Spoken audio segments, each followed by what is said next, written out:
ಜಿಲ್ಲೆಯೊಳಗೆ ನಮ್ಮ ಸಮಾಜದ ಒಂದು ಟೀಮ್ ಐತಿ. ಆ ಟೀಮ್ ಏನು ತಿಳ್ಕೊಂಡಿತ್ತು ಅಂತಂದ್ರೆ, ನಾವು ಕುಂತವರು ಕೆಳಗಡೆ ಕೆಲಸ ಮಾಡೋರು ಎಲ್ಲರೂ ಮೂರ್ತಿರ್ತೀವಿ, ನಾವು ಏನು ಹೇಳಿದ್ರು ನಮ್ಮ ಜನ ಕೇಳಿಬಿಡ್ತಾರೆ ಅಂತೇಳಿ ಸರ್ಕಾರ ಮಾತ್ರ ಅದೇ ಪ್ರಕಾರ ಅವ್ರು ಮಾಡ್ಕೊಂಡು. ಆದರೆ ಸದಾಶಿವ ಆಯೋಗದೊಳಗೆ 4.5% ಕೊಟ್ಟಿದ್ದೈತಿ.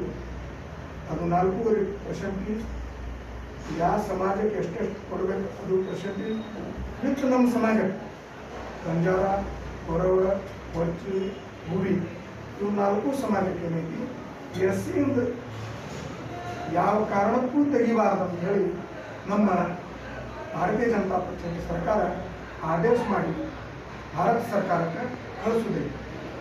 ತದನಂತರ ಇಲೆಕ್ಷನ್ ಆಯಿತು.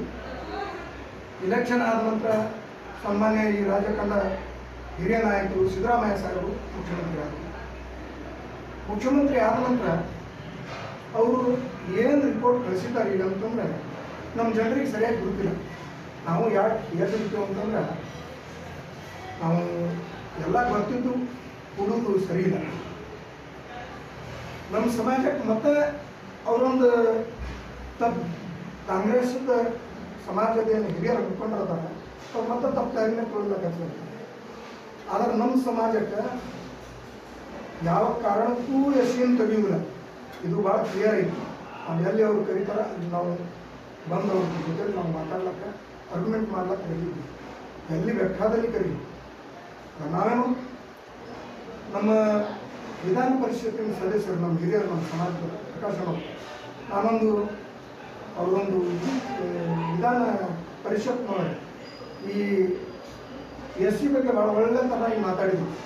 ಆದರೆ ಸರ್ಕಾರ ಅವ್ರಿಗೆ ಇದ್ದು ಅವ್ರಿಗೇನೂ ನಡೀಲಿಲ್ಲ. ಎಸ್ ಸಿಯಿಂದ ಕಥಾ ಮೊದಲಿಂದ ಸದಾಶಿವ ಆಯೋಗ ಇರ್ತದೆ. ಮೊದಲಿಂದ ಯಾವ ಥರನಾಗಿ ಈ ಸಮಾಜಗಳಿಗೆ ಎಸ್ ಸಿಯನ್ನು ತೆಗಿಬೇಕಂತ ಹೇಳಿ ಏನು ಇರ್ತದ.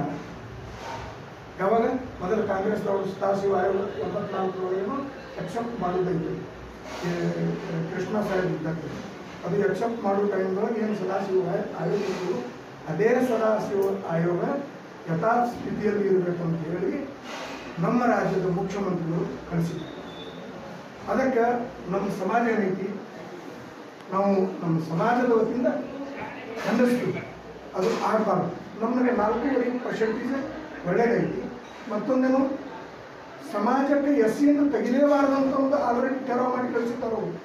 ಇದು ನಾವು ಭಾಳಷ್ಟು ನಮ್ಮ ತಾಲೂಕಿನ ಪತ್ರಿಕಾ ಮಾಧ್ಯಮದಾಗಲಿ ಎಲ್ಲಿಯೂ ಬಂದಿಲ್ಲ, ಹೇಳೇ ಇಲ್ಲ. ಅವರು ಹೆಂಗೆ ಬರೀರು.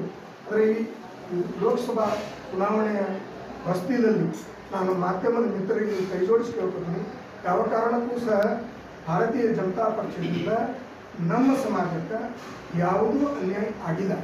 ಇದು ಭಾಳ ಕ್ಲಿಯರ್ ಹೇಳ್ತೀನಿ.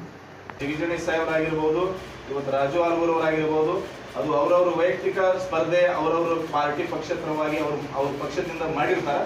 ಆದರೆ ನಮ್ಮ ಸಮಾಜದಿಂದ ಹೇಳೋದು ಒಂದೇ ಉದ್ದೇಶ, ನಮ್ಮ ಸಮಾಜವನ್ನು ಇವರು ಸೀಮಿತವಾಗಿ ಯಾವತ್ತು ಮಾಡ್ತಾ ಇದ್ದಾರೆ, ಅದಕ್ಕೆ ಸೀಮಿತಕ್ಕೆ ನಾವು ಆಸ್ಪದ ಕೊಡಂಗಿಲ್ಲ. ನಮ್ಮ ಸಮಾಜ ಯಾವತ್ತು ಯಾರು ನಮ್ಮ ಸಮಾಜವನ್ನು ರಕ್ಷಣೆ ಮಾಡ್ತಾರೆ ಅವರಿಗೆ ನಾವು ಸದಾಕಾಲ ಅವ್ರ ಬೆನ್ನೆಲುಬಾಗಿ ಇರ್ತೇವೆ ಅನ್ನೋದನ್ನು ನಾವು ಸ್ಪಷ್ಟವಾಗಿ ಮಾಧ್ಯಮ ಮೂಲಕ ಹೇಳ್ತೀವಿ.